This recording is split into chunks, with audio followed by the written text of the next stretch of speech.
Radio Theater brings you Margaret O'Brien and Lionel Barrymore in Captain January. Ladies and gentlemen, your producer, Mr. William Keeley.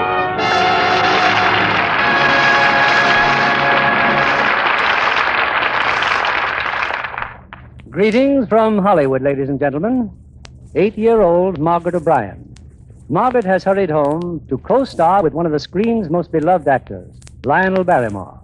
They appear in Captain January from 20th Century Fox, the story of a bluff, warm-hearted lighthouse keeper to whom the sea delivers a devoted partner for his lonely life, a little girl named Star.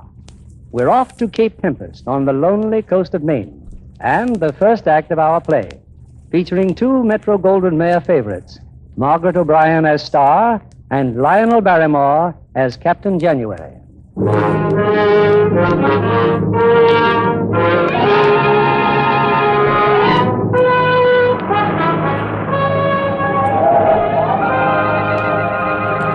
In from the northeast roars a biting winter gale, lashing the rocky coast of Maine, whipping the dull green Atlantic into a white frenzy of foam. Somewhere in a mad mountainous sea, a sailing vessel rolls and pitches, her decks awash beneath the heavy waves. In a last desperate plea for mercy, she lifts her spars to the black sky, and then with a shudder, the gallant craft slips downward to her grave. Shipwreck! Shipwreck! The hunt is off Cape Tempest! Gone down with all hands! Let me through here. Where's the minister? Where's the minister? Here, Bob. What is it? Mr. Winthrop, Captain January wants you. He found a small boat just off Great Rock. He dragged it up on the beach. A boat from the Huntress? Yes, sir. And there was someone in it. I'll take you there, sir. Never mind. I'll find him myself.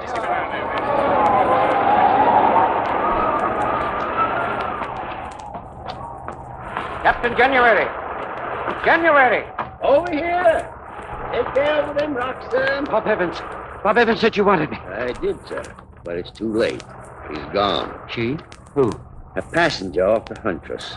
Been adrift half a day in an open boat. Come over this way, sir. There she is, Mr. Winthrop. This woman has been dead for hours. Yeah. Died saving the little one. Her arms around her, keeping The little one? Look here, sir. Under the tarpaulin. Why, it's a baby. Smiling like a little angel. That's the way she was when I took her from her mother's arms. Captain, we'll have to bring this child up to the village at once. Oh, please, now. If it's all the same to you, I'll just bring her along to my place. Your place? The lighthouse? Oh, why not, sir? I'm cozy up there, and you see... Well, sir, it's like she was delivered into my hands. Like the Lord might have asked me to take care of her for a while. You're a good man, Captain. All right, take her along to the lighthouse. If anyone inquires after her, I'll let you know. Thank you, sir. Up you go, child. Wait. Did you find anything that might give us a clue as to who this child is? No, sir, no. Only this locket. It was held tight in the woman's hand. She'll have to have a name, though, won't she? What kind of a name is there for a baby girl washed up on the beach? With the stars just coming out when... Hi, that's it. Star. That's your name, child. We're going to call you Star.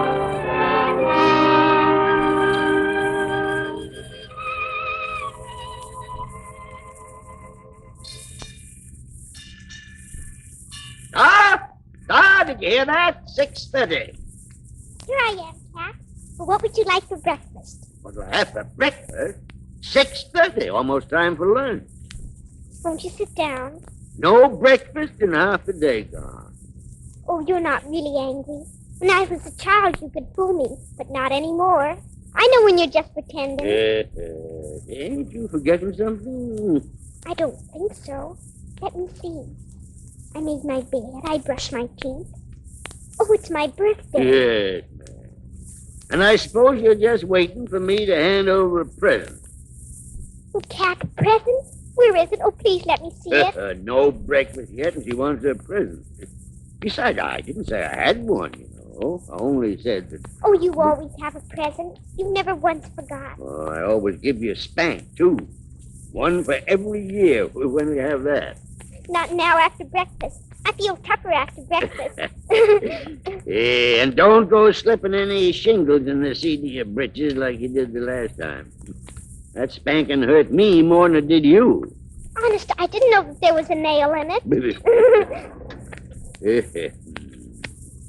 Been a long time, hasn't it, Cap? Long time? I mean, since you and me shipped together. Yeah, 8 years today, Doc. That's why you're having your birthday. But I must be more than 8 years old. You may be 10 or so. I don't know exactly. For all we know, maybe I'm 30, huh? Maybe, but I think it's highly improbable. Cap, what did I look like when you fished me out of the water? I had to wring you out and hang you up to dry. Tell me all about the storm again. You've heard about that storm every birthday. But it gets to be a bigger storm every time you tell it. How many miles did you swim? Towing the lifeboat with me in your teeth. I had the tow rope in my teeth, not you. The last time you told me it was me. Well, you're a year older now. Star, you ever get lonely here? Lonely? Well, it ain't much of a life. Living in a lighthouse. No company except me. Who else would I want? Well, I was thinking maybe this ain't the right kind of life for a youngster. Maybe you ought to go away somewhere else. Would you like to, Star? No, I wouldn't. But if you keep saying that, I will go away. And I'll never come back either. Oh, don't you know by now I'm never going to leave here? Well, I just like to make sure once in a while I'm doing right. That you really want to stay, right? That's all. I do. And that's the end of All it. right, honey. All right. Here now. I'll let you have your birthday present. Oh, Cap, what is it? Yeah. You like it? Why, it's a locket.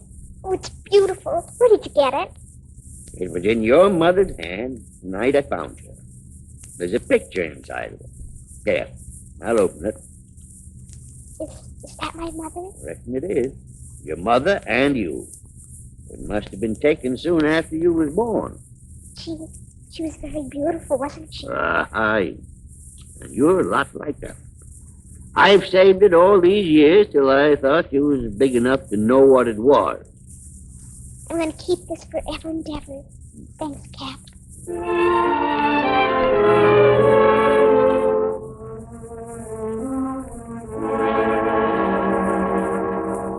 My mother was very beautiful. And Cap says I look a lot like her.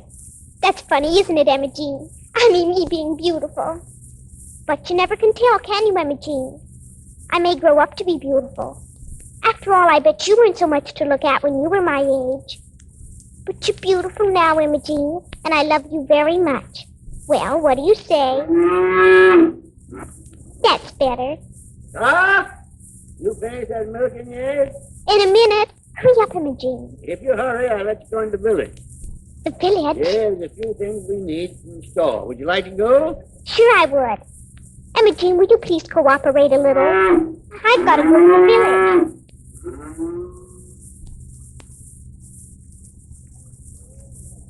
Morning, Star. Morning, Captain Jerry. Star, hello. Captain Nasro. Happy birthday.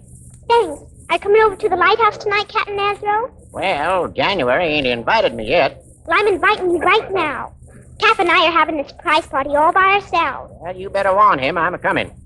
There's times I get the idea that January ain't exactly partial to me. Oh, don't worry. I'll tell him to behave. Goodbye, Captain Nasro. See you tonight. I'll be there. Good morning, Mr. Carp. Morning, Star. What can I do for you? We need another case of brass polish. Better send it over right away.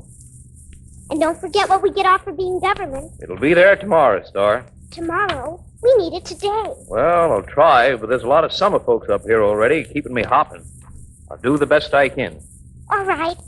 Oh, how much are these lollipops? 3 cents apiece. 3 cents. What about the government discount? Oh, sorry. 2 cents for you, Star. Thanks. So long, Mr. Carp. So long. Oh, Mr. Carr, Oh, yes, Mrs. Morgan. who is the little girl? Star? Why, she's Captain January's girl. He's the lighthouse keeper. I wonder why I haven't seen her in school. Well, I guess the teacher was here before, wasn't very strict about things like that. That's why she isn't here now. I think I'll have a talk with that child. And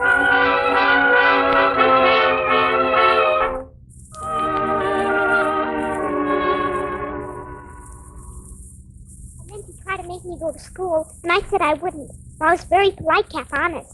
But I said I had to go home. Good for you. Go on, what happened then? Well, the next thing you know, she had me by the ear, dragging me along the street. Oh, she did, huh? What'd you do? Well, one thing led to another thing. And before you know it, she sat down. On a chair? No, on the street. Well, how'd that happen? I don't know. I can't figure it out. She tripped, huh? Well, what'd she say then? I didn't wait to hear. I just ran. It's a good idea. Well, forget about it. She can't do anything mean to us, can she, Cap? Ah, of course not. Remember, I work for the government. I am the government here. Yes, but I think she's government, too. Don't worry about it. This is your birthday. Who's there? Open up, find out. Oh, it's Captain Nasro. Nasro. Come in, Captain. Evening. Blind my eyes. Can't I even give a birthday party without you barging in? Oh, pipe down, you old cat of office. Here, honey, here's your present. Thank you. Look, Captain, there's a present. Present. It ain't much, honey. I bet it ain't. It's a doll. A doll, huh? Well, well, well, well, well. Well, what of it? Oh, it's beautiful, Captain Nasro. Thank you very much. Cap, aren't you going to invite Captain Nasro to our surprise party? Well, I wasn't counting on it. Since he's here, sit down, Nasro. Good. I'll fix a place for it. Whether you was counting on it or not, I'm going to stay for a while. Oh, you are you? Yes, I are. Time I was doing a little inspecting around this here lighthouse. Must be daft in Washington appointing you an inspector. You don't know the difference between a telescope and a tar barrel. The way you handle them, I guess there ain't any. Look at that brass work. That brass was clean till you rubbed your dirty glove on it. Why, you fog-bound old derelict, if you wasn't my host, I'd fire you right now. If you wasn't my guest, I'd quit. Come and get it, Sailor. You know, it's nice to see you two getting on for a change. Yeah. Here, Captain Nasro. You sit here. Thank you, Star. Say, what's that thing there? What do you think it is? It's a tape. Right pretty. Cat made it all himself. No, he did. I guess I'll just eat the candles. Listen here, you no good dick Cat, swabbing. stop it. Now you sit right down and behave yourself. Come in, the door's open. Good evening. My goodness, it's the school teacher. Oh, which one of you is Captain January, please? I'm Captain January. Well, I'm Mrs. Morgan, the new teacher. Oh, sit down, ma'am. Captain January, why isn't this child in school? Well, I was aiming to send her next year. We have a compulsory education law, and this child is old enough. How does she know how old I am? We don't even know ourselves. Don't be impudent. I'm not being impudent. From what I observe, this child is being brought up entirely without control. She's rude, disrespectful. Now, hold on. What's more, this child is adopted. It's well within the power of the authorities to send her to an institution if you fail to raise her properly. Taken from me? What Just a minute, Mrs. Morgan. You're talking through your crow's nest when you say Star's been brought up ignorant. She reads writing and she writes down reading better than any 8-year-old on this coast. What do you mean, 8-year-old? There ain't a 10, 11-year-old from here to Newfoundland that knows as much as Star. No, any 12-year-old, far as that goes. Or 13 or 14. Say, maybe I am 30. Well, I've been learning her from the best 2 books there is, the Bible and Bowditch. And just what is Bowditch, please? You've never heard of Bowditch? Why, that's one of the greatest books ever written. American Practical Navigation by Nathaniel Bowditch. Fine reading for a girl of her age. Any objections to the Bible? Let me tell you. And let me tell you, ma'am, there ain't better reading in the world than the Bible and Bowditch. They both learn you to steer a straight course. I didn't come here to discuss reading matter. Please have her report to the schoolhouse next Tuesday. And since you seem to think she has the intelligence of a child of 10, we'll call her 10 and give her the test for that age. Wait, maybe I'm only 7 or so. Well, stand by 10. Tuesday morning, please. Good night. Cap, what was she talking about? An institution? Oh, don't you worry your head about that. Nasro, I'd like to speak to you for a minute. But the party. Hey, it's something about the light, Star. Come on up the light, Nasro.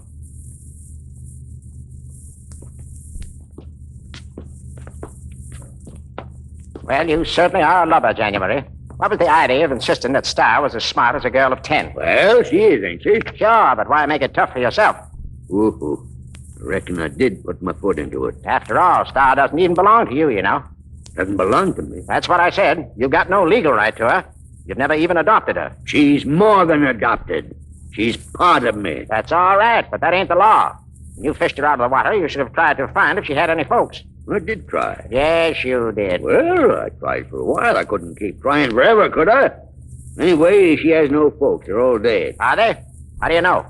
Oh, they never come for her. No one's even asked for her. And you're just hoping they never will. What business is that of yours? She's mine. Nobody's ever going to take her from me.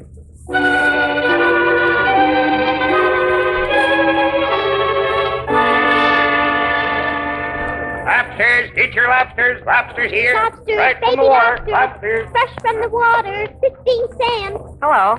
Hello. Lobsters, baby lobsters, fresh from the water. What you got there? Lobsters? No, they're shrimp, but don't tell anybody. Lobsters.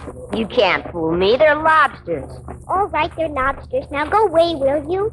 Get your lobsters. Do you live in this place? Lobsters, fresh from the water. I said you live in this place. Get your lobsters, 15 cents.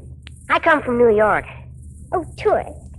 Lobsters, fresh from the water. Do these things bite? Certainly they bite. I don't believe it. Look, little boy, go away, will you? Well, I want to see if they bite. Well, if you have to, you have to. Go ahead. Ow! Ow! See, they bite. Lobsters, fresh from the water. How about a nice lobster, lady? 15 cents. No, thank you. Best you've ever tasted. Just take one home and try. I'm sorry, but I'm living at the hotel. You see, I'm a tourist, too. Oh, I really didn't mean that. He was just getting fresh. I know. I was standing over there watching you. I wonder if you'd tell me something. Sure, what? Where you got that locket you're wearing? Oh, that? Cat gave it to me. He's my father, Captain January. Your father? I see. Oh, Laura, where have you been? Oh, come here, Bruce. Have you some change? I want to buy some lobsters. Lobsters? What for? Oh, it's all right, lady. I don't want you to buy them if you can't use them. Oh, real little native, aren't you? No, sir. I wasn't born here, if that's what you mean. You weren't? Where were you born? I don't know. That sounds funny, doesn't it? Oh, but you said your father, Oh, Cap? Oh, he's not really my father. You see, he found me and... Well, what are you looking at me that way for? Go on, dear. What were you saying? I wasn't saying anything. I have to go home now. I'm late. Excuse me. Well, wait, your lobster. Oh, they'll be all right. Goodbye. Bruce. Laura, what is it? You look as if... Are you ill, Laura? Bruce, listen to me. That child. I must know who she is. Find out for me. I must know her name.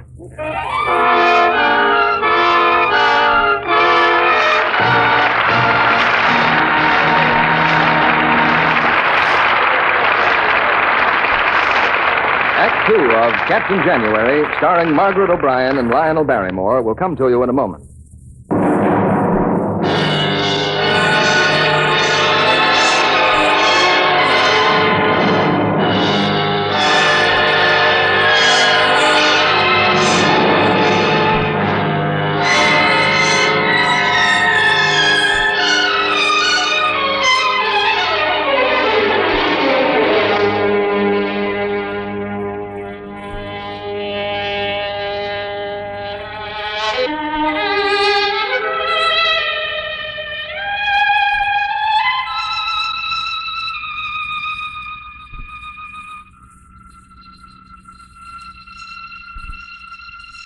Born in Ireland, reared in Germany.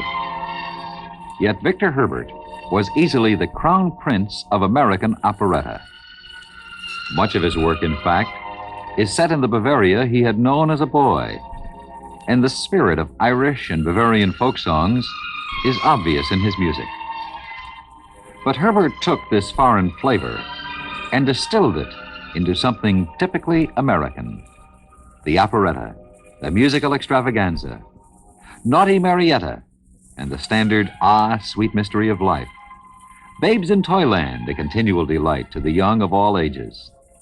These and many other musical contributions of The Minstrel for the Million will never die or grow old. And neither will another of Victor Herbert's contributions to the world and the world of music. His formation with 8 others of ASCAP, American Society of Composers, Authors, and Publishers, an association that all but ended musical piracy in the United States. There are thousands of people who owe a debt of gratitude to Victor Herbert for that single act. There are millions who are ever grateful for his music.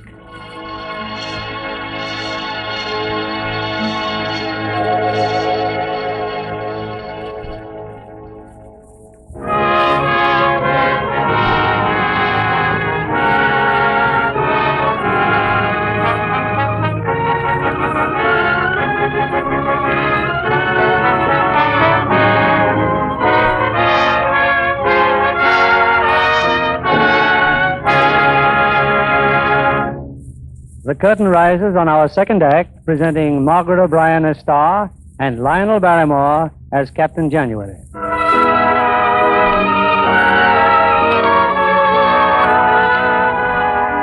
A few days have passed, and Tuesday has rolled around. Fateful Tuesday, when Star is to appear before the school board for her examination. She has told Captain January nothing of her meeting with the lady on the mainland. So the captain's only worry is how to help Star pass. Alone in the lighthouse, he studies a book of grammar. His brow is furrowed with deep lines as he struggles with the conjugation of the verb to be. I was, you were, he was. We were, you were, they was. Were. That can't be right. Something's all mixed up here. Oh. Why didn't I go to school instead of running off to sea? Morning, Cap. Oh, hello. What you doing? Oh, nothing. I thought you were going to help me with my examination. Well, I am. Now, let's see. How about starting off with a little grammar? Grammar? Oh, no. They won't ask you anything about grammar. We'll begin with arithmetic. Recite the multiplication by 5 table.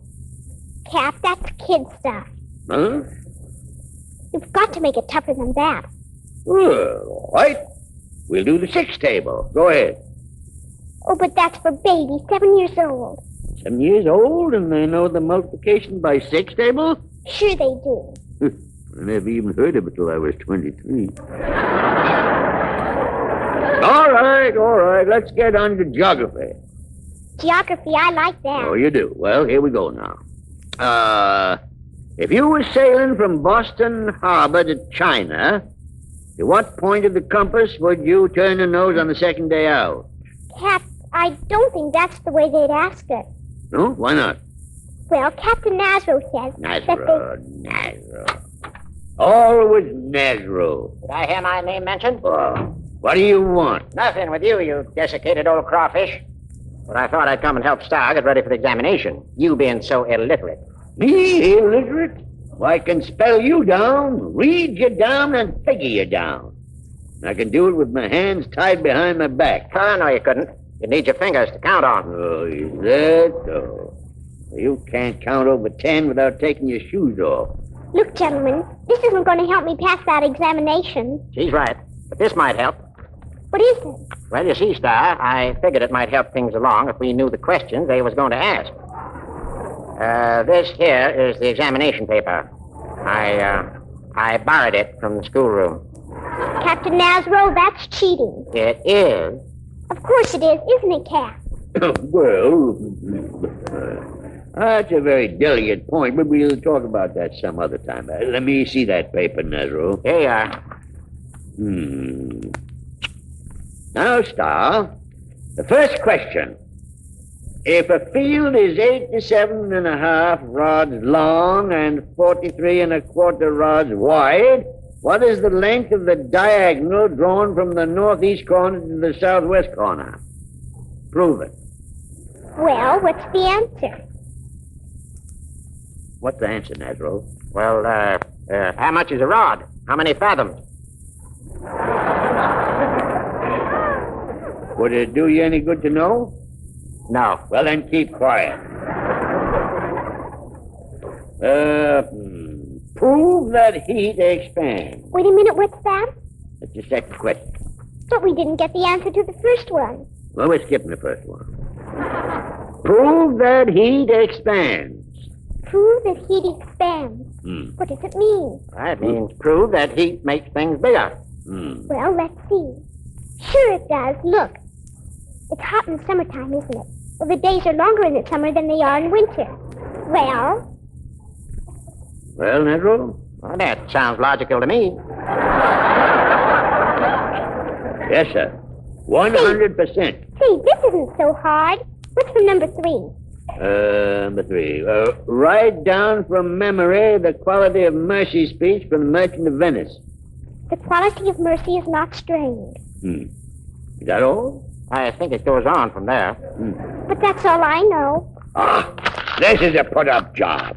That hatchet-faced school teacher is just trying to frame us. Let me see that paper. There's no child of 10 could answer this stuff. I can't even answer it myself. Oh, wait. I think I made a mistake. What? Well, this here's a high school examination. High school? So you can't even steal proper. Well, it said examination, didn't it? How was I to know there's different tests for different ages? That's right. How was you to know? You never passed a 10-year-old test, did you? Well, I could have passed one. Yeah, maybe when you was full grown. Excuse me for interrupting, but I have to leave for school soon. Yeah, but say, now, with me telling that Morgan woman I was teaching stuff in the Bible, there's pretty apt to be some questions about the Bible. Well, there ain't many children as up in the book as she is. I know. So, what are the 4 Gospels? Matthew, Mark, Luke, and John. Fine. You remember that story I read you last week about the prodigal son? Uh-huh. The father said, bring out the fattest calf and kill it and let us eat and be merry. Correct. But everybody wasn't merry, Star. There was a brother, and there was neighbors. Now, who was sorry that the prodigal son come back? The fatted calf. No.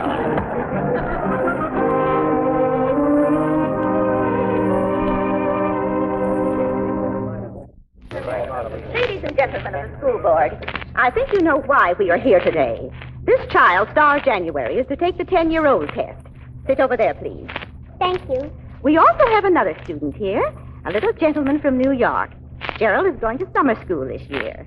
Do I have to sit next to her? Please, dear. No. Judge Hardrow. Yes? Judge, I've invited you here for a very special reason. I don't believe this little girl is being brought up properly, but I'll let you determine that for yourself. Begin the examination, Mrs. Morgan. Now, children, on the blackboard is a drawing of 8 fishing schooners. Excuse me, but they aren't schooners, Mrs. Morgan. They're ketches. What's that? You said schooners, but they're really ketches. I don't believe that makes any difference. Oh, but it does. You see, a schooner carries its mizmast amidship, and a ketch is more like a yawl. You see? That will be enough, please. Yes, ma'am. On the blackboard, we have 8 catches. If 4 could carry a load of 100 tons of fish, and 4 could carry twice as much, how many tons could they all carry half filled? Well, Star? Well, in the first place, I don't think you can get 100 tons of fish on a catch. That's not the question. But the boat would sink. Be quiet. Yes, ma'am. Gerald, do you know the answer? Half filled, the 8 boats could carry 600 tons of fish. Not on top of the water. No muttering, please. Thank you, Gerald. Now, Star, will you please define a relative pronoun? A relative pronoun? A relative pronoun. Surely you know that. No, A ma'am, relative pronoun is a pronoun that connects 2 clauses and has its antecedents in the other clause. Very good, Gerald. Wow. And now we'll discuss literature.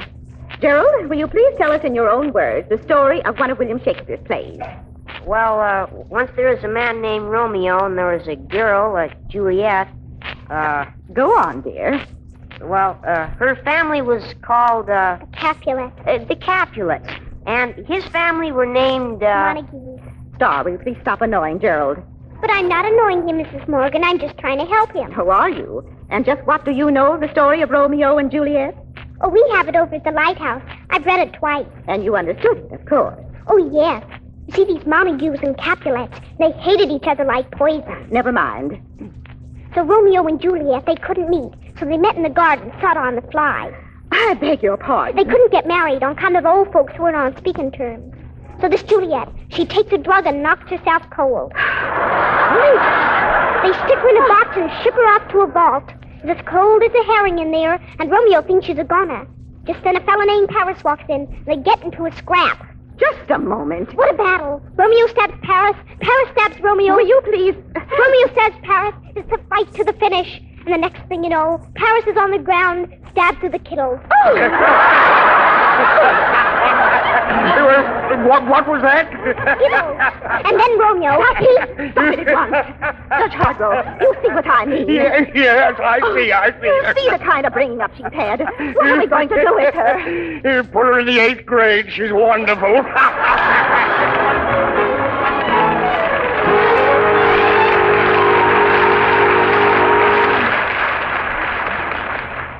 Eighth grade, he says. Put her in the 8th grade. Here, Nazaro, have some more cider. Thanks.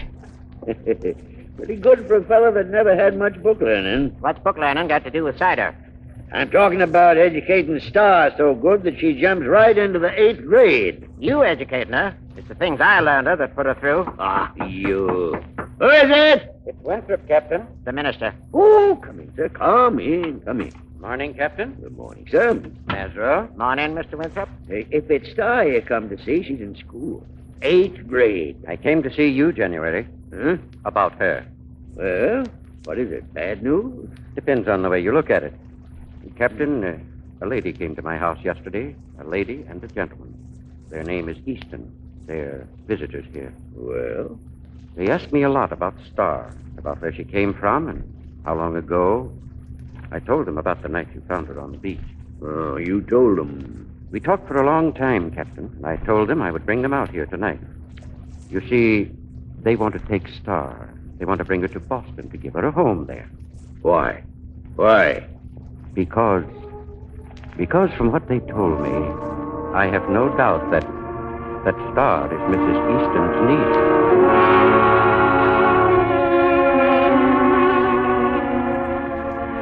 We were traveling most of the time, Captain January, and all we heard was that my sister had been lost in a shipwreck. When we came back to America, we tried to learn more about it, but they told us that everyone had been lost. Then we came up here. When I saw the child, I almost knew then she looked so much like my sister. And then the locket. I know she's my niece, Captain January. She's my sister's child. What if she is? Captain? What if she is, I say? What have you done for her? Did you ever take her out of the sea? Did you swear to the Lord that to help save her you'd do as should be done by her? Have you worked and sweated for her and lived in fear that someday she might be taken away from you? Huh? Have you? Captain January. Well, I'm sorry, ma'am. Please believe me. I know what this means to you. And if it weren't for the child's own good, I wouldn't ask you to let me take her. We can give her everything she wants, Captain. A home, schooling, and more important, I think we can make her happy. For the child's own good, huh? Well, there's a thought there, isn't there? There's something to hold on to. You say you can prove that she's your niece? We have the passenger list from the Hunter. The mother and child were both registered. And then there's the locket. There was a picture in it. My sister and her baby, taken when she was a year old. My sister was wearing a white dress, smiling and looking down at the child. Is that picture still there? Yes, it's there. I don't think there's any question that Mrs. Easton is Star's aunt, Captain. No, there's no question. Then you'll let us take her. The Lord giveth, and the Lord taketh away. Well, I'll ask you to do it easy. It'll be sudden-like for the girl, you know, and then she ain't used to being took sudden. My way is being slow. We'll be very careful, Captain. Cap, where are you? All right. Come in, Star, come in. This lady is Mrs. Easton, and this is Mr. Easton. Hello, Star. Hello. You remember me, don't you? Yes, I met you on the docks one day. We were going to buy some lobsters. That's right. Well, I guess you want to talk. I better go upstairs. Oh, please don't go. You see, we want to talk to you. Star, do you remember my asking about that locket you were wearing? May I see it now? I haven't got it. Where is it, Star? I haven't got it. I see. Star, you keep that locket in the box over there, don't you? I think you better get it for us, darling. Why does she want it? Why does she look at me that way? Because this lady is your aunt, Star. My aunt? Yeah, your own kin, darling. I haven't any kin, you know that. I haven't anybody but you. Tell her to go away. I don't like anybody looking at me the way she does. I don't belong to her, I belong to you. Easy, darling, now, easy. Helm steady now. Star, your aunt wants to take you to live with her. Through the providence of God, she's been led here to you, and she feels it's her duty to claim you in the name of your parents. I won't go with her. I've lived here ever since I can remember. I won't go. Cap, why didn't you say something? Don't you hear they're trying to take me away?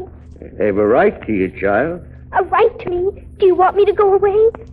Do you? Are you tired of me?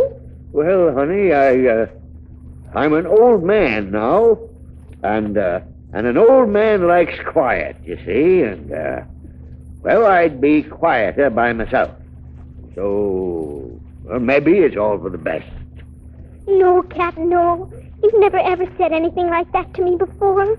All you thought about was me, and I told you I'd never go away, and then you'd be happy, and now...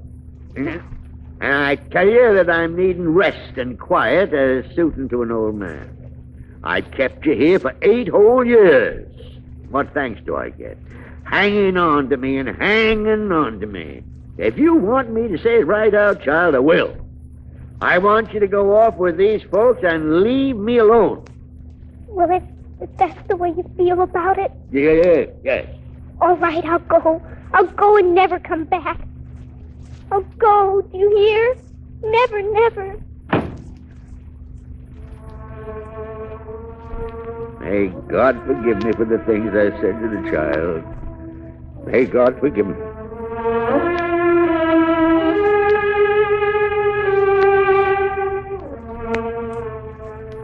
I know he didn't mean it, Lord. He was only making believe. So please let me stay here, Lord. Please let me stay with Cap. They can't take me away if he won't let them. And hiding that locket really wasn't dishonest, was it? And if it was, please forgive me. Because if they had that locket, then they know I belong to them. And I don't. I belong to Cap. I belong here. Oh, please, Lord, please let me stay. Please.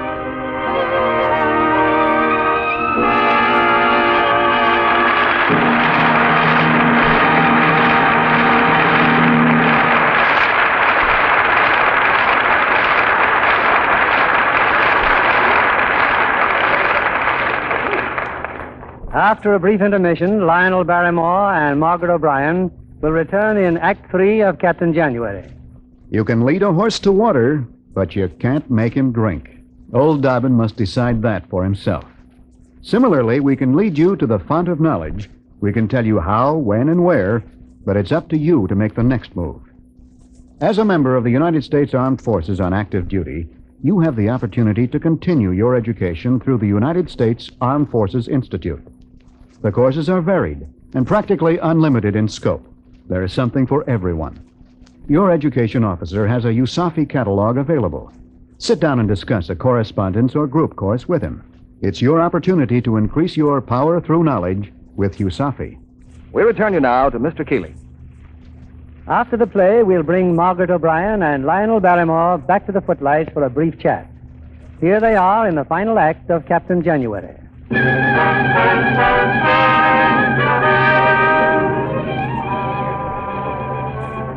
It's dawn of the next day. On the rocky beach near the lighthouse, Captain January stands looking out at the angry sea.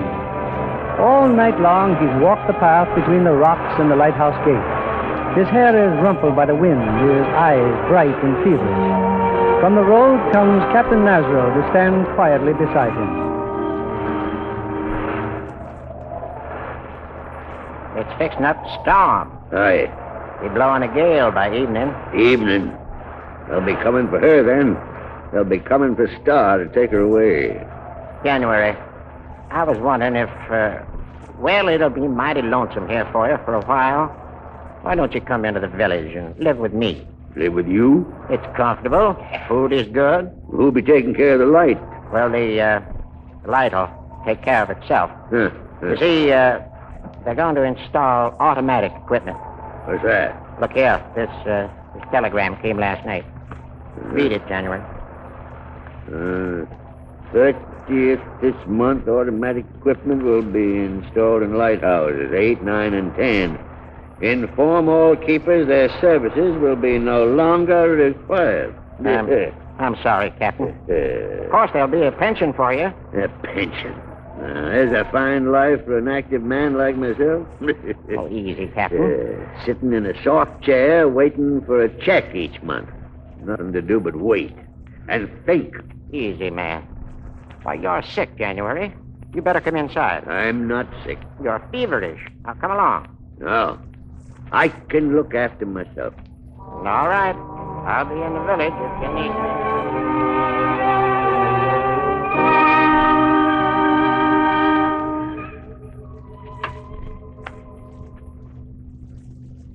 Cap, I've been waiting all day for you to come back.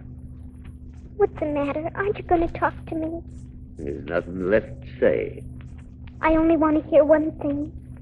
You weren't telling the truth last night, were you? You don't want me to go away, do you? Please, Cap, tell me. I'm trying to do what's best. I know you didn't mean it. You couldn't. I don't believe you, then any of you believe me. If I said I wanted to go. Not a question of wanting. Why isn't it? They can't take me away if I won't go. And the locket thing is the only thing that'll prove anything. And they can't find it. No one will ever find it. There's more than the locket, Star. You. The way you come here and... Well, I can't explain it to you. I can't think somehow. It's all dark and misty. You mean I gotta go with them? Is that what you mean? Yes, Star. But not 'cause you want me to go. You don't, do you? Want you to go? Well, Star, how can you say that? Oh, Cap. There, now. It's a fine life you'll have, darling. I'll be coming to see you as often as they'll let me. Oftener, maybe. They're good people. Cap, what if they hadn't come? We'd go on living just the same, wouldn't we? You wouldn't be talking of a fine life then. We'd live just like we were, wouldn't we? Aye, but they did come. Then why don't we run away? What's that? We were always talking about going someplace else.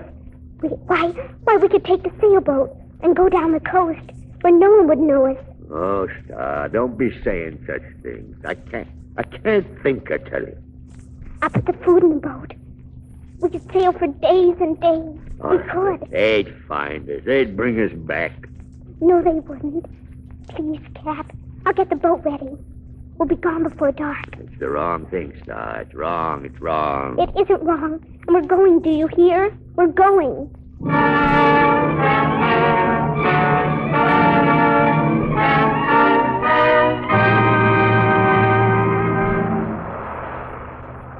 Everything aboard? All set. Get in the boat. Oh, wait, I forgot about Imogene. I'll turn her loose. I'll be right back. Hurry back, Star.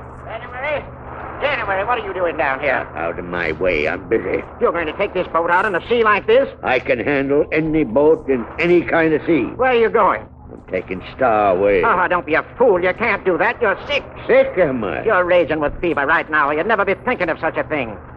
Get out of my way. I won't. You're not leaving with that child if I have to knock you down and sit on you. Now get off of this boat. Get off.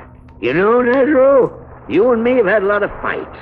But I always thought that down deep you was my friend. I am your friend. You let him come here and take Star away from me and you call yourself my friend? Oh, it's for the best, January. Come on up to the lighthouse. Let me go now. Let me alone or I'll brain you. Are you crazy, man? Stop it. Stop it.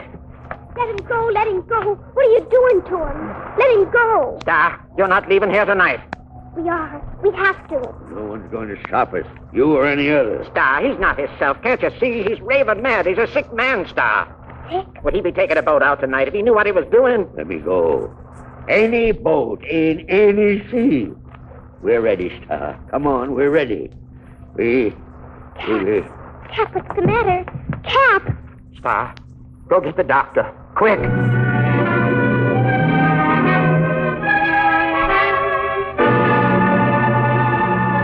Is that all all you can tell us, Doctor? That's all, Mrs. Easton. He's a very sick man. Well, what about the little girl? I mean her staying here. We don't want to take her away if it'll have bad effects. He's barely conscious now. It might be just as well if she weren't here. I've already told her that she's to go with you. You'll keep us informed, Doctor. Of course. Laura, where is Star? I've allowed her to see him for a moment. He'll be right down.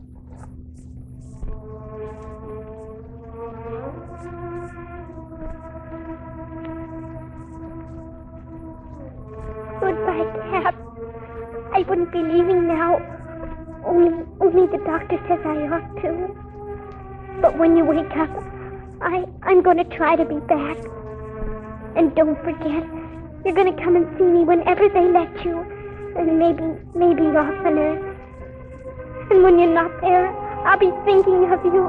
I'll be thinking of the cat all the time.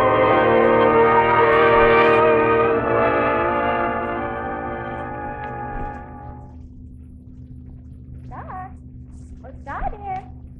Yes, ma'am. Oh, Star, I've been looking all over for you. Uncle Bruce will be back from New York soon. He'll want to see you. Yes, ma'am. Star, what's the matter? Aren't you happy here, dear? You've been wonderful to me, Aunt Laura. I've never had such pretty clothes and things. But that's not enough, is it? Oh, I didn't mean it like that. I've had everything here.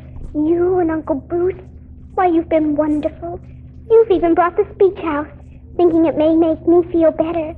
Well, it does, only... Star, dear, you don't have to explain it to me. I know how you feel. Have you heard from Cap lately? Just that he's a lot better. You've been writing to him every day, haven't you? Yes, he'd answer, too. Only, you know, Cap, he's not so strong on spelling. Aunt Laura, now that he's better, do you think we can go and see him sometime? Well, we'll have to wait and see it. Laura? Oh, there's Uncle Bruce. Come on, darling. He has a surprise for you. Hello, Laura. Hello, dear. Well, Star. Hello, Uncle Bruce. Did you bring it, Bruce? I certainly did. Here, Star. Look out the window, down by the dock. Why, it's a boat. You like it? Oh, it's beautiful. It's almost a yacht, isn't it? Pretty nearly. Come on down, take a look at it. Did you sail it up from New York, Uncle Bruce? All the way. I started last night. It's awful big, isn't Don't it? argue with me, old rattlebrain. I've sailed tops in every sea that was ever charted. Why, it's Cap. Oh, Cap. Star, darling. Oh, Cap, I thought you had forgotten me. Forgotten you? Would I forget the North from the South? Would I now? How did you get here? What you doing? I'm captain of this craft. That's what I'm doing. And I'm the first mate. Captain Nasro. Yes, sir, he's the second mate. First mate. Second. First. Second, I said. Second. Oh, gee, it's wonderful to see you two in such good terms again.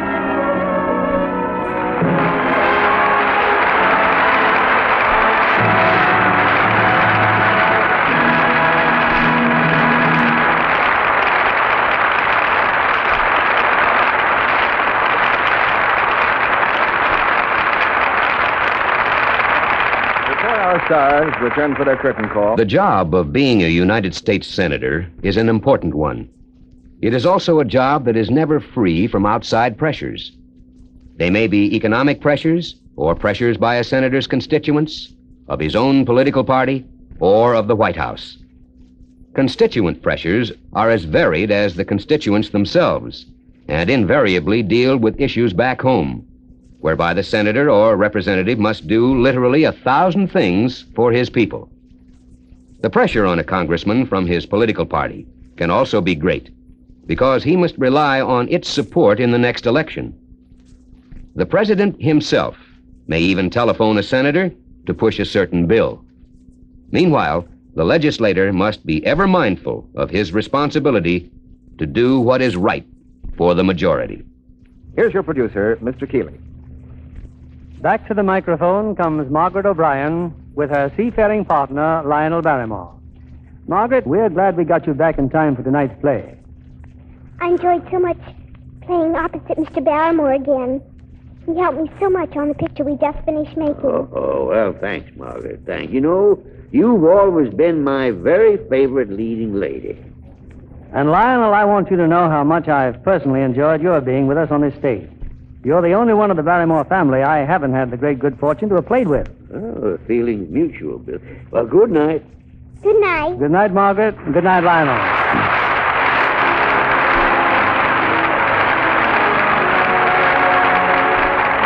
This is William Keeley saying good night to you from Hollywood.